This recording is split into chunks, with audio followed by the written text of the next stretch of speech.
President of the United States. Now the tape is in. So we're going to Camp David. We're going to have meetings and a lot of work. Coming back sometime tomorrow. But we're heading out right now to Camp David. I want to say the stock market is on pace to have its best year. I mean, since, I guess, over 50 years. And the Dow is on pace to have its best year in 80 years. It's been 80 years since the Dow has hit.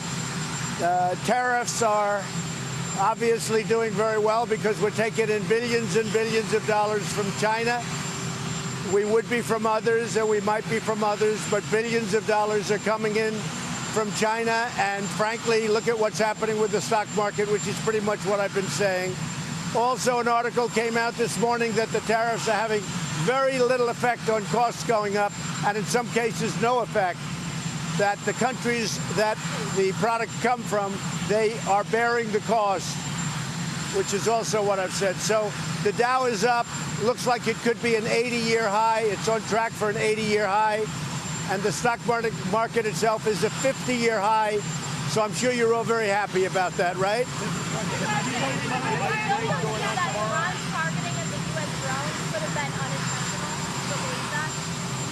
I don't know, unintentional or not. It was probably intentional, as I said. But regardless, they targeted something without a person in it, without a man or woman, and certainly without anybody from the United States in it. So we want to be proportionate.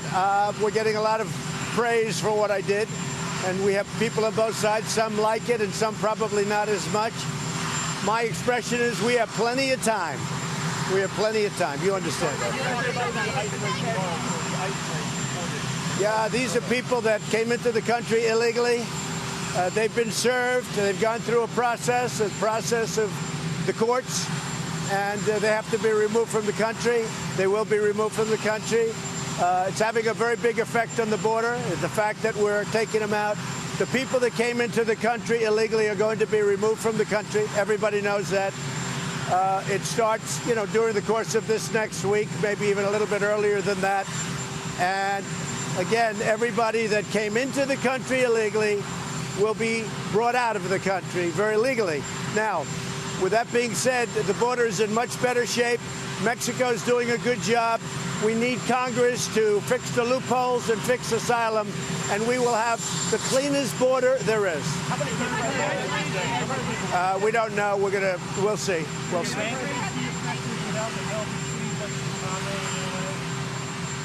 Well, some cities are going to fight it, but if you notice, they're generally high-crime cities. If you look at Chicago, they're fighting it, and you look at other cities, they're fighting it.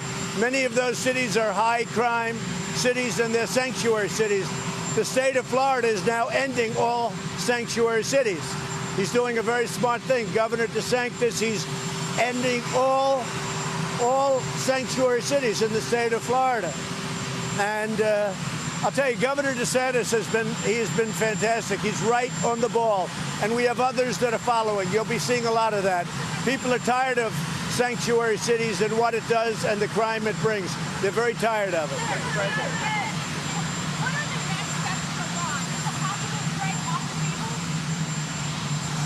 Well, we'll see what's with Iran. Everybody was saying I'm a warmonger, and now they say I'm a dove. And I think I'm neither. You want to know the truth. I'm a man with common sense, and that's what we need in this country is common sense. But I didn't like the idea of them knowingly shooting down an unmanned drone, and then we kill 150 people. I didn't like that.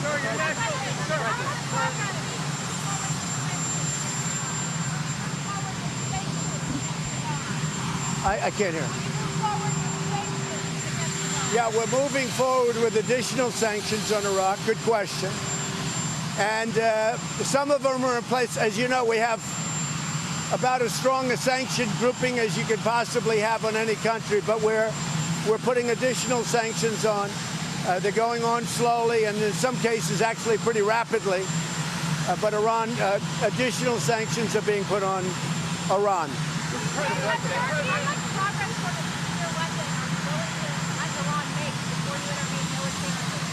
Very little.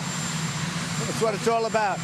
You know, we have built, and right now, if you look at the United States, very importantly, we are the #1 oil producer, oil and gas in the world by far. We're way ahead of Russia. We're way ahead of Saudi Arabia. We don't really need the Straits anymore. We take some, but we don't need it. The biggest beneficiary of the Straits is China. 91% of their energy comes out of the Straits. Japan, Indonesia, many other countries need it. So we're doing them a very big service by keeping the Straits open. But this is not about the Straits. This is about Iran cannot have a nuclear weapon. Very simple. Because we don't need it, just so you understand. We don't need it. Your national security advisor came under some harsh criticism from Tucker Carlson and others for pushing too hard on Iran. You said you're not a warmonger, but you have confidence in the judgment of your national security advisor, John Bolton. Yeah, I do, because I have John Bolton, who I would definitely say is a hawk, and I have other people that are on the other side of the equation, and ultimately I make the decision, so it doesn't matter. But I want, for instance, I disagreed very much with John Bolton. His attitude on the Middle East and Iraq was going into Iraq. I think that was a big mistake. I think I've been proven right, but I've been against that forever. John Bolton is doing a very good job, but he takes generally a tough posture. But I have other people that don't take that posture. But the only one that matters is me, because I'll listen to everybody. And I want people on both sides. Having people on both sides, to me, is very important. At what point were you briefed about the potential casualties of an Iran airstrike? Were you briefed in the initial planning stages? At what point were you actually... No, I started to hear that it was a lot, but again, no decision was made. I said, you come and see me, and they came and see me at the time. We hadn't done anything, and I asked the question, and I said, I want to know that answer before I make a decision. So we hadn't made a decision to go forward. I said, everybody, we will meet. One thing I want to know, and I want to know it accurately as possible, how many people will die? Just so you know, I come from New York City. In New York City, we have a lot of Iranians, and they're great people.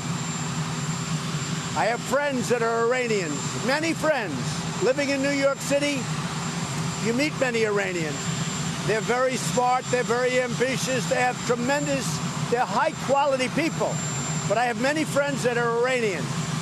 I don't want to kill 150 Iranians. I understand it. I don't want to kill 150 of anything or anybody unless it's absolutely necessary.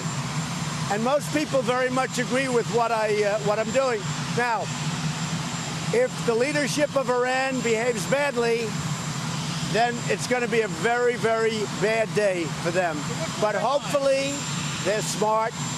And hopefully they really care for their people and not themselves.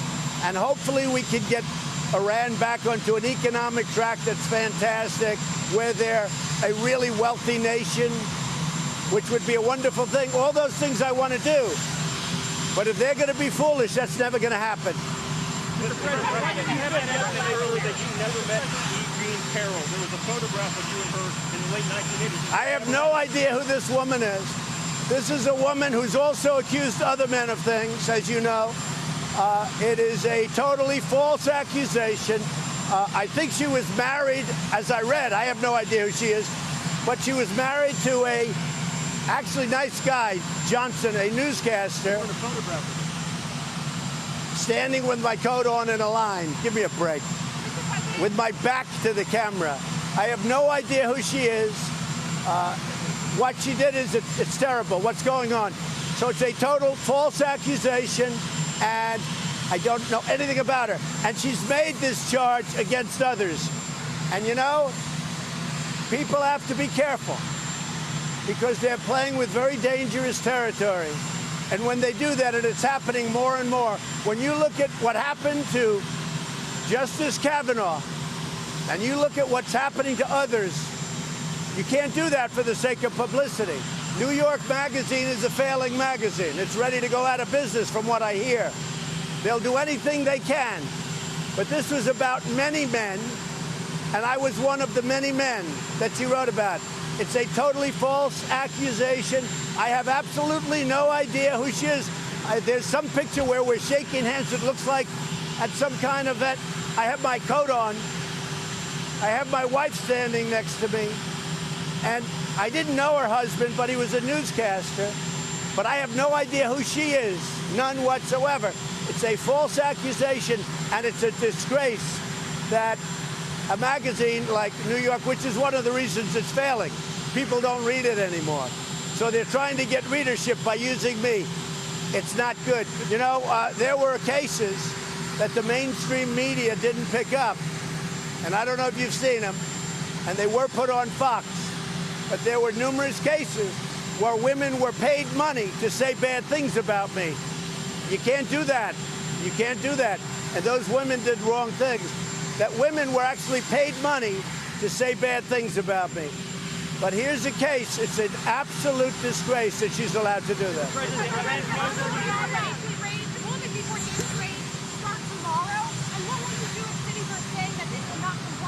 The deportation raids, as you call them, are really a group of very, very good law enforcement people going by the law, going by the rules, going by our court system, and taking people out of our country who came into our country illegally. They came into our country illegally, and we're taking them out legally. We're bringing them back to their country. I want to thank, while I'm here, I want to thank Mexico. So far, Mexico has been really good. They made an agreement, not probably because of tariffs, but they made an agreement, and so far they've really honored the agreement. A lot of things are changing. But again, if Congress gave us something quickly on asylum, something quickly on loopholes where we get rid of the loopholes, the border would be so beautiful. But the Democrats just won't do it. But maybe now they will, because there's no question you have a national emergency. They said that in the last caravan, they had hundreds of people that commit crime trying to come into our country. We're not letting them. And now Mexico is bringing them back. But they had hundreds of people, hundreds, that were criminals in the last caravan. We cannot allow that to happen. We're not letting them in our country. One other thing, we're very focused on MS-13, getting them out. And I hope you're not going to stick up too much for MS-13. But we're very focused. ICE is, these are fantastic people. We're very, very focused on getting MS-13 out of this country. How are you? Good. I have a question on Iran. The 150 estimate, can I repeat on it? The 150 estimate that you got late on Thursday night. Why was that different from the estimate you got earlier in the day from your national security team? It wasn't really. I didn't talk too much about that. Again, no decision to go forward was made because I said we'll meet at a certain time before and nothing goes forward until we meet. I didn't want anybody doing anything. And when we met, they gave me a rough estimate earlier, but I wanted a more accurate estimate. The more accurate estimate were, I won't go into the number of sites, but you've guessed that pretty much right. You have in particular, all right? But it was the number of sites, and it was on average 40 to 50 people in each site. And when they shot down an unmanned plane or drone, I didn't like it. That came from an attorney in the Pentagon and through the White House. No, that came from me. You know, I mean, the estimate came through. It did, but it was given to me by a general. I had a long talk with Dunford. He's a great gentleman. He was. Dunford did a great job. Dunford is a terrific man, and he's a terrific general. Yeah. I'll be talking about Iran at Camp David, yeah. We have a series of meetings and, more importantly, a series of very well-connected phone calls. We have a great phone system up there, and as you know, so I'll be doing a lot of work. We may release it later. We may. Look, Iran right now is an economic mess. They're going through hell. The sanctions have hit them hard. More sanctions are going to be put on, a lot more.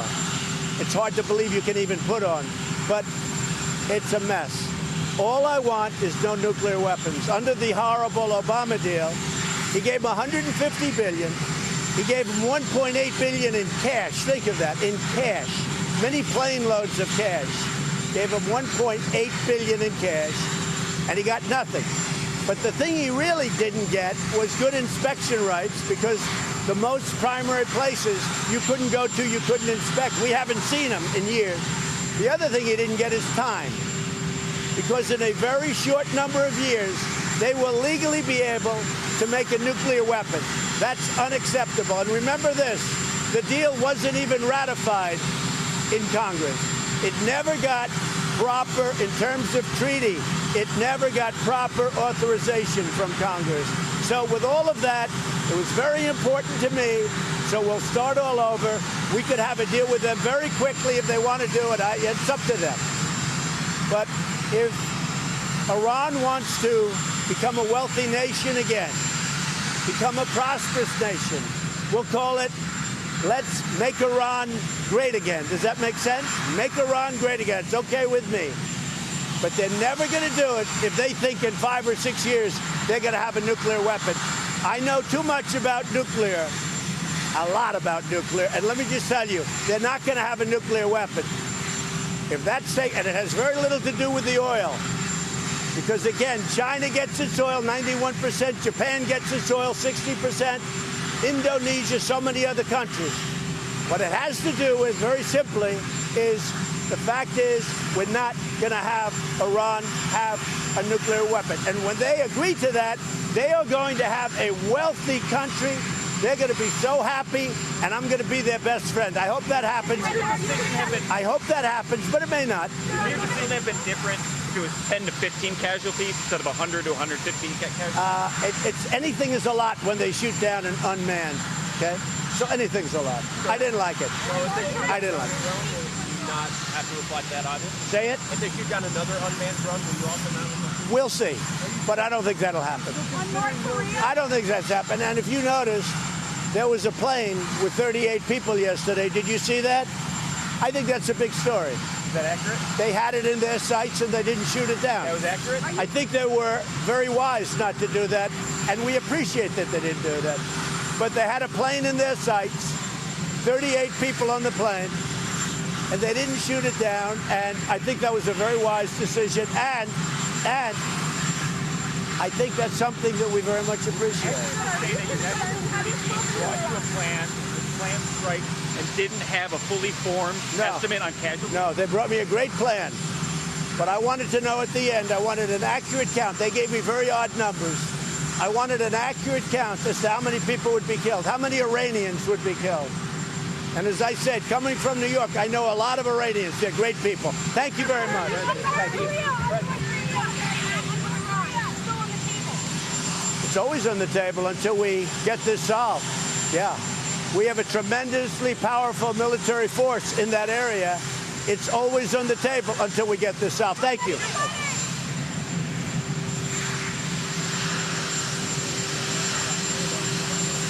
All right, moments ago, the president wrapping up that event on the south lawn of the White House before heading off to Camp David. He says he is going to address a lot of Iranian concerns. He addressed a lot there, and I'll get to that in a second with our David Spunt. He also addressed these E. Jean Carroll allegations, a New York-based writer and longtime women's advice columnist who said the president sexually assaulted her more than 2 decades ago. The president said he doesn't know her, doesn't remember this incident. It's just made up. There's nothing to it.